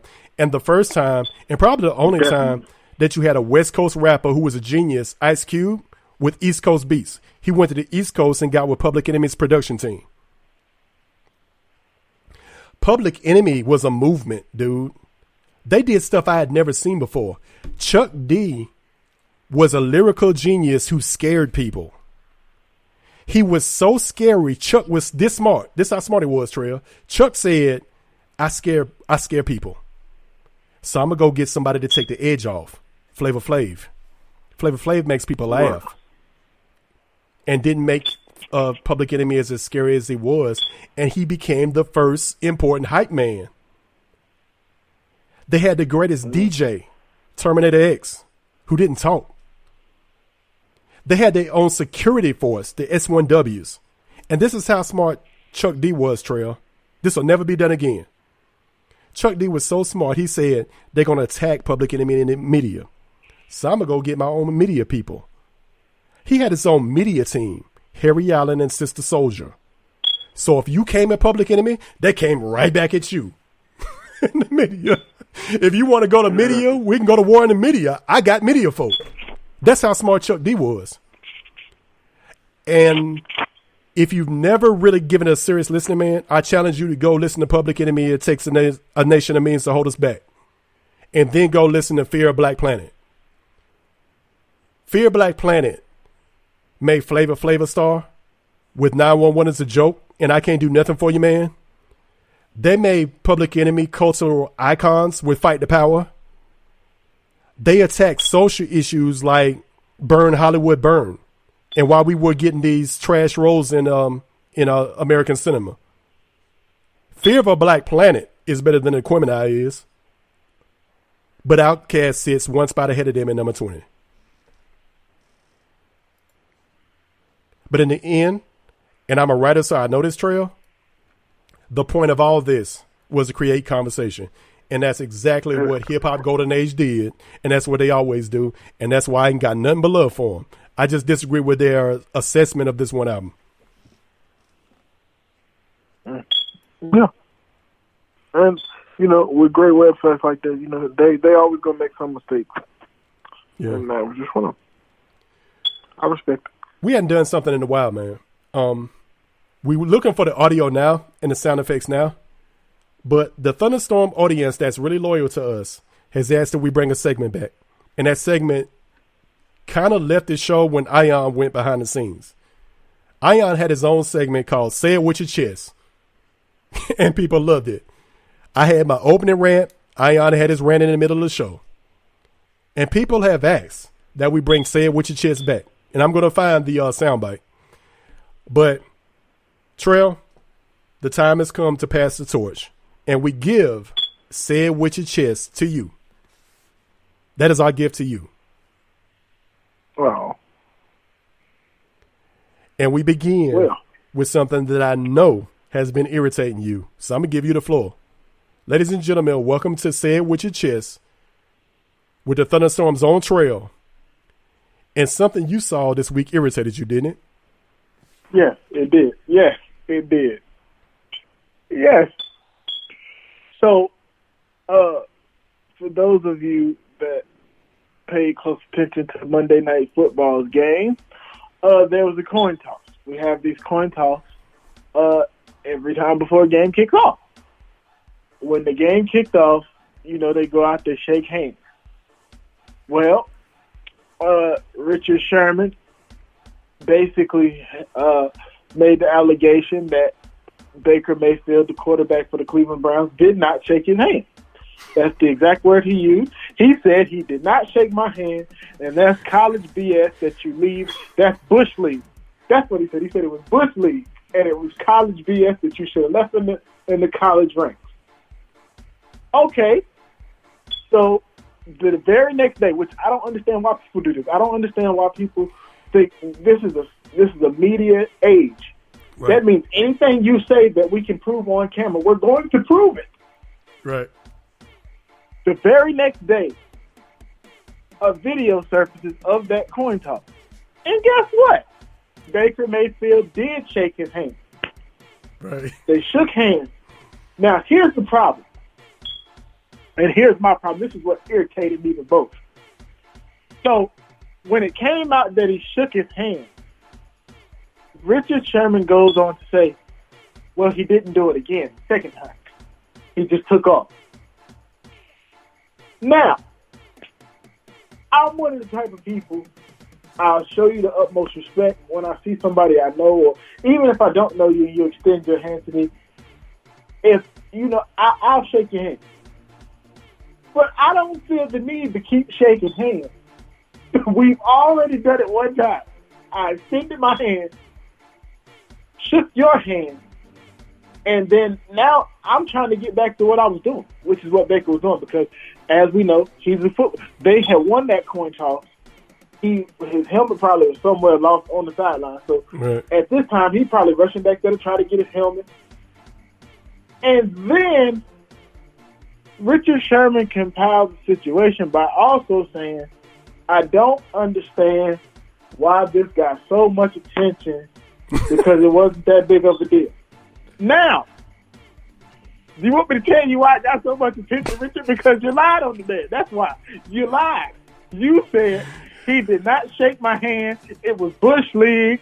You could have left that college BS in the college flirt.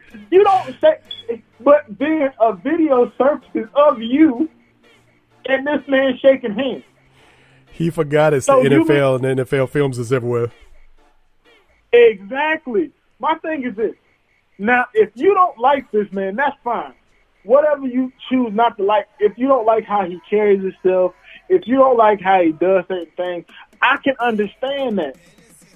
But let's not add extra things onto this young man that he doesn't need, because the one thing is, he's already going through enough because people don't like his attitude. So, because you said what you said and you are who you are, because Richard Sherman, listen, everybody knows. And the thing that I don't understand is the person that it came from. Richard, you have been known as one of the most misunderstood players in the league ever since they thought you was coming at Tom Brady with the "Are you mad, bro?" When you and Crabtree got into it, people thought you overreacted a little bit. But you know what? We let you live. Because you know why? That was how you chose to do things. Hey, you didn't go outside of what you know. So for you to have a problem with how somebody else chooses to do something is really mind-blowing to me, because if the shoe was on the other foot, how would you want people to feel? And my thing is this. You talk about you don't know why I got so much attention. Oh, Richard, I don't know. Maybe because we're in a media age where anything that you say and we can prove, we're going to show it. Yeah. We're going to make you out to be the liar that you are. That man shook your hand, and you going to say, oh, he didn't shake my hand. Well, Richard, what is him extending his hand to yours mean? I thought that was a handshake. Yeah. I'm going to say this before I get started, man. It's hard for me to jump in this one because everybody knows my opinion of Richard Sherman is slanted. I'm going to defend everything that the guy does. Certain people are just on a different level with me. Larry Fitzgerald is one. Richard Sherman is one of those guys. I'm going to defend everything the guy does. Except for this. Except for this one. Treal, you're absolutely right, man. Richard, what was you thinking, man? This is the other thing, Treal, that I'm going to add to what you said. If you look at the video closely, Baker shook his hand and Richard looked like he didn't even really want to do it for real. Exactly. So now you dapping everybody up, slapping everybody on the back, so on and so forth, showing them total love, and I get this half-hearted handshake. Why would I want to shake his man's hand again? Okay. But the thing that I'm going to have to defend, though, is people going to go at Richard for the wrong reasons. They're going to call him stupid. They're going to call him a thug, and he's not. The guy went to Stanford and graduated. Richard Sherman took classes that I can't pronounce. Richard Sherman is a lot of things, but dumb ain't one of them. And the one thing they want to talk about Richard Sherman is when he got in Tom Brady's face with the "you mad, bro" comment, and when he went off about Michael Crabtree after the game. I call it the 24-hour rule. We talked about aggression in sports, Treal. You can't go through an emotional game like the Seahawks and 49ers went through, have what happened between Richard Sherman and Michael Crabtree at the end, because we saw now what happened at the end, like you said, because there are cameras everywhere. And Sherman tried to go up to him and say, well, good game, and he got mushed. You can't jump in a guy's face with a microphone 30 seconds after that and expect to get anything but, I'm the best corner in the league. Will you try me with like a sorry receiver like Crabtree? That's what you gonna get. Let the man calm down. Let the man chill out. But he's not a thug. And because he got in the great Tom Brady's face, everybody wanted to call him a thug. And I've kind of been on Richard Sherman's side ever since. And when people call him stupid, I got to ride with Richard Sherman because he's smarter than most of you who call him stupid. But Treal, you're absolutely right, man. I don't know how to explain it. The only thing I can come up with, Treal, we try to come up with things to hype ourselves up, and sometimes we tell ourselves an imaginary story to make us angry to motivate us. That's the only thing I can come up with, Treal. But this is my thing, and I mean, I know people do that. I know that's a real thing, but it's okay to have that in your head. Just don't say it. It should have never got to the press. It should have listen. The one thing you got to understand is we talk about how smart he is. So he should have been smart enough to know that there's cameras everywhere, and we're going to be able to prove what you say is going to have to stand up in the court of public opinion. That means we're going to find out if you're telling the truth or not. And this is how you know it was a stupid move. Look at how fast they took for it to come out. Yeah. It came out the very next day. Oh, and they couldn't wait because it was Richard Sherman. Yeah, and meaning the tape wasn't hard to find. It didn't take 2 days. It didn't take, a story like this come out, they at least try to play, especially for the media, they at least try to play it up for like 3-4 days before the actual tape come out. This one came out the very next day. I'm done, man. I'm done. I'm through. I've got nothing. It's hard to shut me up, but I'm shut up on this one. I ain't got nothing, man. Exactly, but yeah, that's Richard. Come on, man. I know you're smart, Richard, but come on, you got to be now, Richard. You got to do better with that one. Now, come on, now. As always, Treal, 2 hours flew by, man. Let's do it again tomorrow after these NFL games. Yes, sir. I'm here. Appreciate your good job as always. Appreciate y'all for tuning into the Storm. I wish we had more time about this Richard Sherman thing because I know the emails are crazy and they're already coming in, man. Treal, I love you, man. Yes, sir. Same here, bro. I love you, man. All right, man. We go out with the Old School Bus and the most requested song of the night. On the Old School Bus, Run DMC.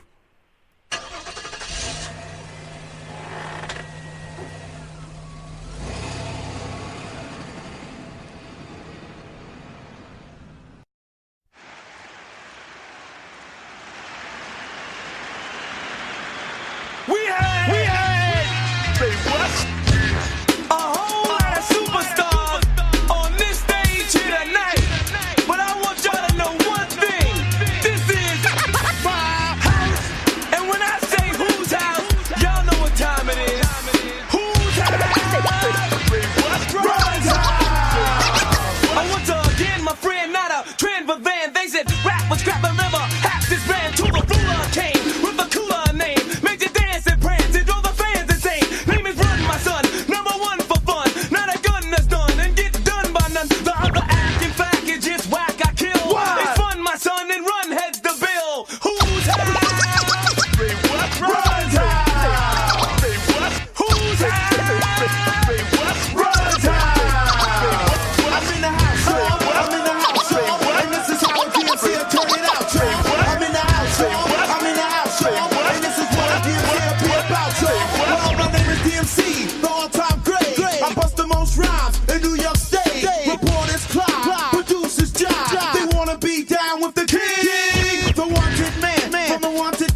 so strong and make them come along. Come in the door, get on the floor. Hard rock, hard hitting, hip hop, hardcore. Causing casualties and catastrophes and tragedies for the suck MC.